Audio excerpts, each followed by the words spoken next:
Okay, so what's going on, good people? So, yes, I know it's been a very long time since I made any type of reaction video whatsoever.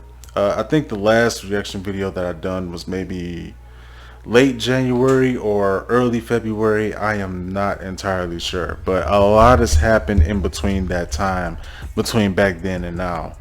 For starters, I started a new job back in February. I work on the midnight shift now, and I also work at a hospital. So it's a very stressful fucking job, and on top of that, I be sleep during the day because I work on midnights. And because my job is so stressful, whenever I do actually wake up, I'm really just sitting around, just getting myself together and just collecting my thoughts and just preparing myself mentally to go back to this stressful ass job every single night. Shit, I gotta go back to work tonight. But I just had a lot of free time to do so because I happen to I've happened to have woken up earlier than usual. So there's that.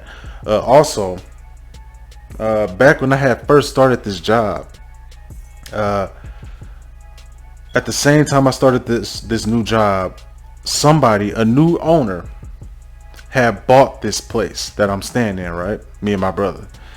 And because this guy is fucking stupid, right? And all he does is hire a bunch of bums off of the street to work on the houses. What was originally supposed to be a 2-week thing, as far as renovating this place, turned into a month and a fucking half. Because he's fucking stupid, and the people that he hired to work on his house is fucking stupid and some bums. And they had this habit of taking the money from him, right? Like, he will pay these people in advance before they even start doing anything. He paid these people, they ditch his ass, and he would never see him again. So I had to deal with these motherfuckers constantly telling me that they'll be done on a certain date. And when I come by to check on this place to see if they're done, then he turns around and tells me that I have to wait for another couple of days for them to be done, and it was just rinse and repeat after that. Like, he just kept telling me, "Oh, they're gonna be done on this day." I'll come by to see if they're done. Oh, they're not done yet. I gotta come by in another couple of days, and another couple of days, and another couple of days.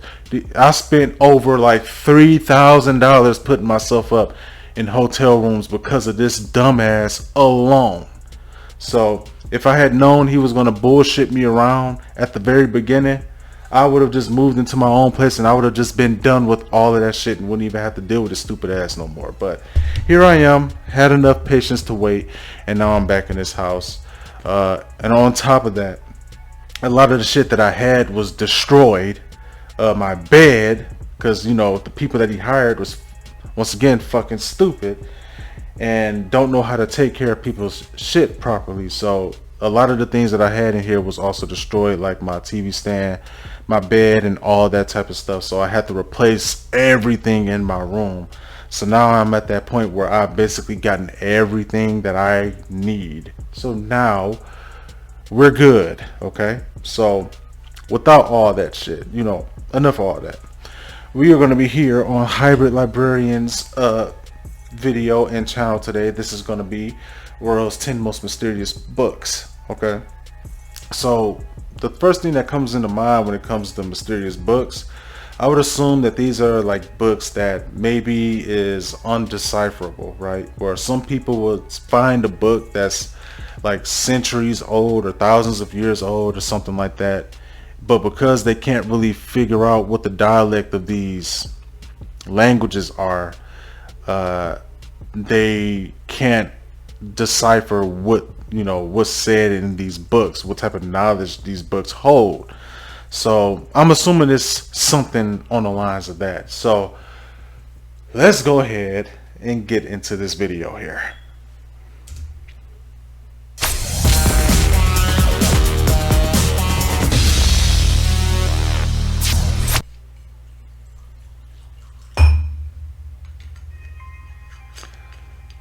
Let's do this. It feels good to get back into this, man. There is something strange about these books, an aura of mystery that has fascinated scholars throughout history. Oh no, y'all already on some other stuff. Hold on. Let me turn the volume down a little. I forgot this is a hybrid librarian video, so the music in these videos be bumping really fucking loud.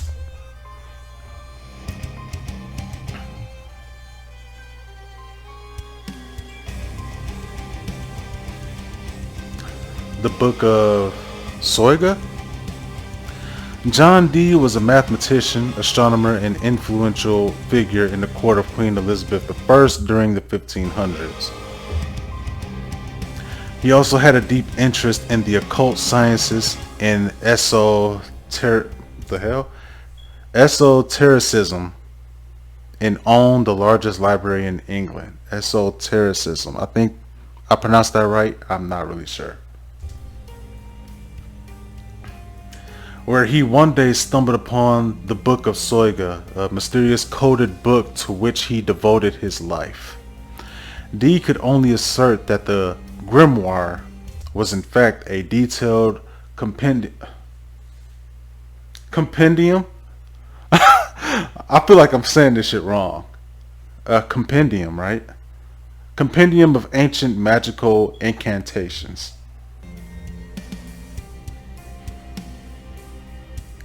But he never managed to break his code, and the book was lost for 500 years after his death. Why? It reappeared in 1994 when 2 copies were found in British libraries, but the code remains unsolved. See? So these books are mysterious because they were never able to decipher the dialect in these books. So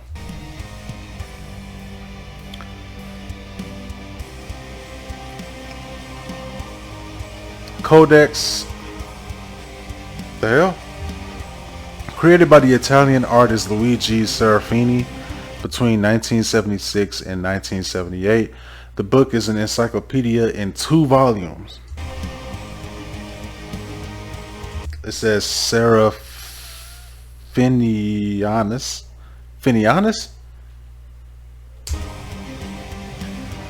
Which describes a strange and psychedelic universe in great detail through outlandish illustrations.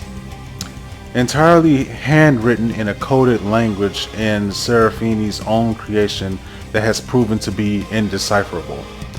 The fascinating book is still studied by cryptologists who often refer to it as the strangest encyclopedia in the world.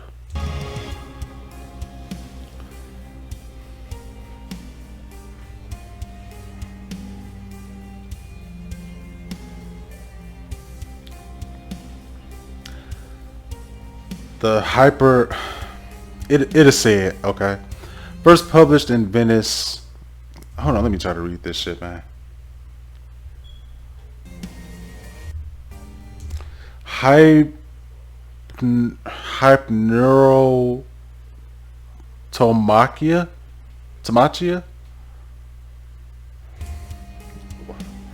First published in Venice in 1499 from an anonymous author suspected to be the obscure priest Francesco Colonna. Hypneuromachia polyphily is a very elaborated work displaying some refined topography and illustrations. The book is written in a bizarre language based on Latin and Greek roots and includes Arabic and Hebrew words, and recounts a mysterious arcane allegory in which Polyphilo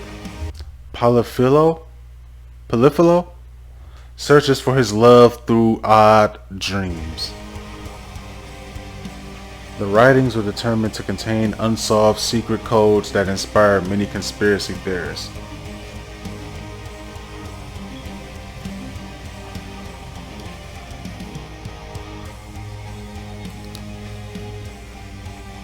The Aura Linda book, I think. The Aura Linda book is an unusual manuscript that first appeared during the mid-19th century. Written in an old Germanic, I think that's how you pronounce that, dialect, claimed to be the ancestor of Greek and Phoenician alphabets.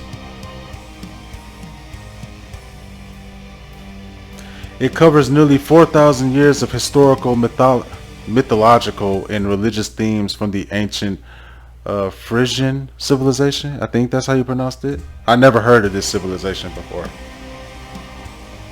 It also describes the matriarchal societies ruling the ancient world, as well as the sinking and lost teachings of Atlantis. The book was largely denigrated since it was studied by Nazis and became known as Himmler's Bible.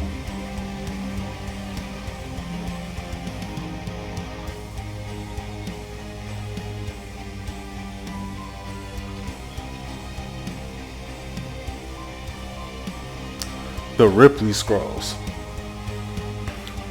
Named after George Ripley, who had been an English monk and renowned alchemist of the 15th century.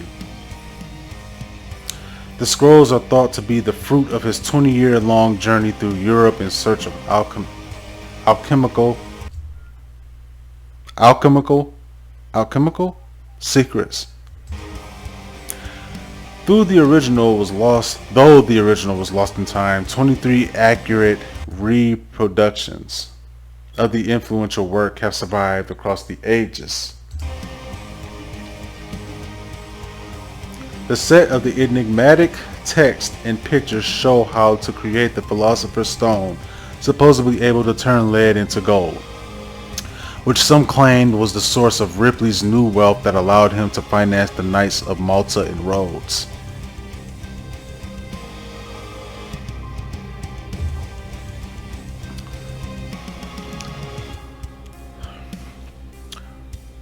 The Smithfield Decretals, I think that's how you pronounce that, is a collection of, and I'm sorry that I can't pronounce a lot of these words here. The thing with Hybrid Librarian and the old Dark 5 videos is that they used to throw in a lot of words that I could not pronounce, because a lot of these stories were from other countries, so I never really could pronounce them properly, so excuse me if I'm pronouncing them wrong. The Smithfield Decretals is a collection of medieval canon law that was originally compiled in 1230.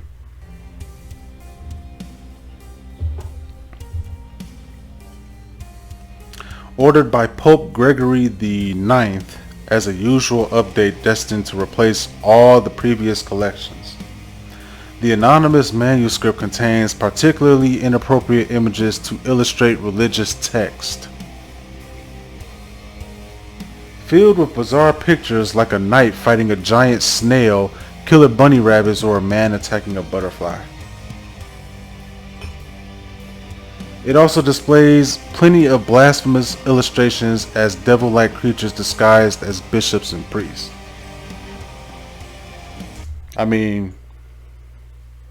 Look, I'm not the type of person to knock religion or anything, but I ain't gonna lie. Sometimes that's just been the case in modern history, like there's been a lot of people who has been, a person of a faith, and they're out here doing, fucked up things, so it ain't entirely wrong, so I'm not going to say that applies to everyone who's religious, but there's just been some who's been on some type of time. I don't know.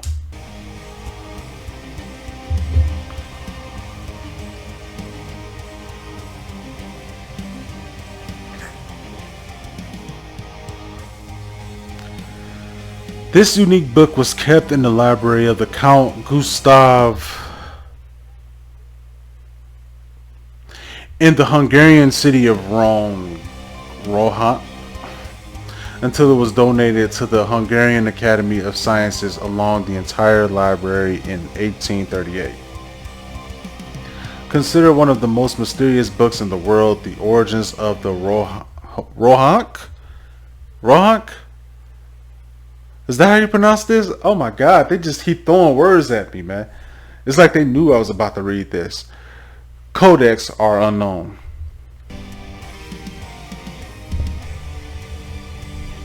And this content is coded in an alphabet of more than 200 different syllables that hasn't been be cracked so far. That was an error right here. 200 different symbols that hasn't been be cracked so far. So hasn't been cracked so far. So let's just take out the B part. Number 3.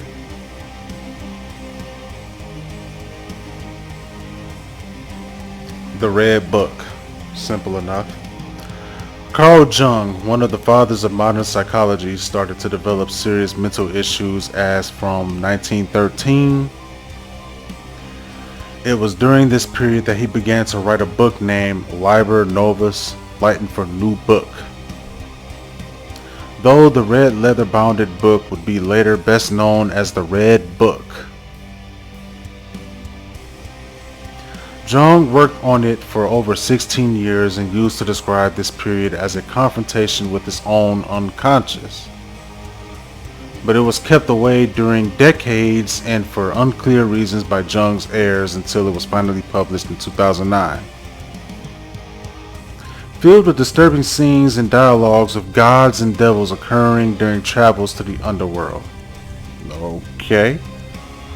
It has been regarded as either ramblings of a psychotic or some.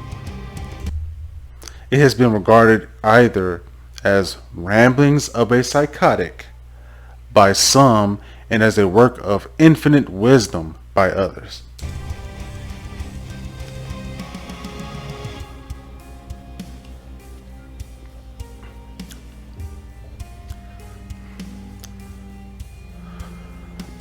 Do you see what I'm saying with this shit? How do you expect me to pronounce all this, man? I'm gonna just stop reading this shit. The Protagorum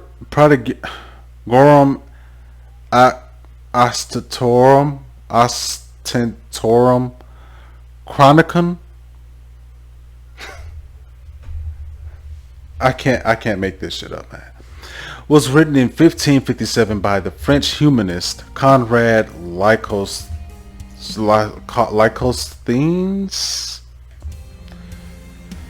Conrad, okay?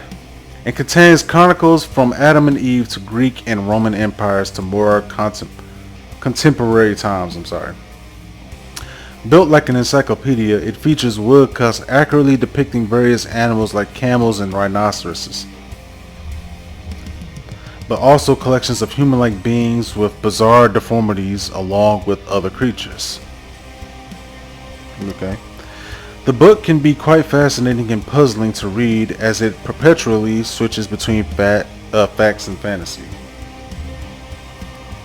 And mentions real but also paranormal events like this page describing what some think is a UFO. Bro, people depicting UFOs in pictures and stuff has been around for thousands of years, man. Like, I could have sworn, I think it was maybe one video that I've watched that said, like, back in ancient Egypt, like, they found, like, drawings of, ancient Egyptians drawings of what seems to be like a UFO of some kind and aliens. So that's why a lot of people were saying that, you know, aliens were the ones who actually built the pyramids and stuff and not the Egyptians themselves, because, you know, they had them drawings on there. So, I mean, who knows, to be honest with you.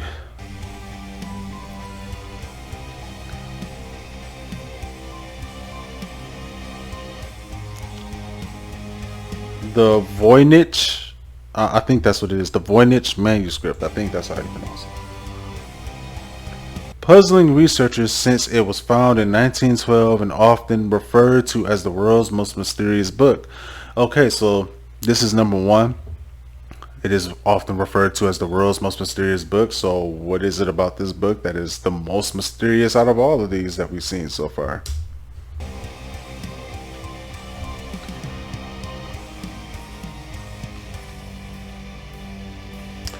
The Voynich manuscript is a document of unknown origin, carbon dated to the early 15th century. It contains drawings of plants that do not match anything we know, but also women bathing in tubes and trapped in strange mechanisms, and a knowledge of astronomy that wasn't available at the time. Kept at the, I'm assuming Beneke Rare Book and Manuscript Library of Yale University. It is also called the book that cannot be read because of its dialect, as its unknown language has perplexed some of the best cryptographers in the world and remains thus far incomprehensible.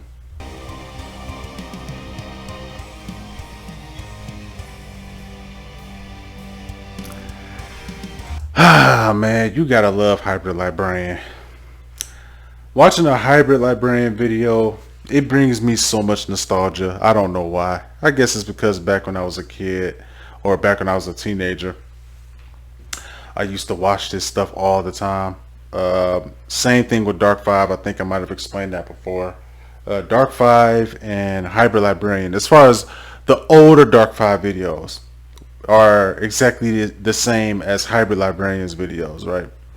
So the main thing that we learned about these books is that some of them are unreadable, and some of them just depict a lot of weird stuff in these books to where it leaves people puzzled as to what exactly these people were writing about in these books. Especially the guy, the one who started suffering from like mental illnesses and stuff, and he was just, you know, writing out a bunch of stuff in his book. The thing that interests me most about these books is not really the books themselves, but the history of these books. I guess you could say that these books, you know, that was written back in those times, these books that's existed for like hundreds of years or so, it kind of gives you like a, you know, like a glimpse into like how history was back in the day. And you know, I'm a person who loves to like learn about new things, especially when it got something to do with like history and something that's, you know, something like this, you know, the mysterious, you know, like things that have happened back in the day that were so mysterious that it leaves people who are like a whole lot smarter than these people were back then still puzzled to this day as far as how some of these things like operated back in the day. So that's my main thing with these mysterious books. But this video wasn't scary. Then again, I wasn't trying to watch this video to be scared by anything. I mean, it was just something that interested me personally. And I honestly like the video. Like I said, it gives us a glimpse in time. You know, it gives us a glimpse back in time to, you know, during these times, during the 1400s, 1500s, 17, etc., etc. So I definitely like this video. So let me know how you guys feel about this and what was the most mysterious book to you. So thank you guys for watching this video. It honestly feels good to be back to making another reaction video. And I have so much energy because, you know, obviously I've been drinking, you know, because work is stressful and I need a stress reliever before I head off to that shit in a couple of hours. So I definitely need to take the edge off a little bit. But let me know how you guys feel about this video, and thank you guys for watching this video with me, and I will see you guys in the next one. All right, peace.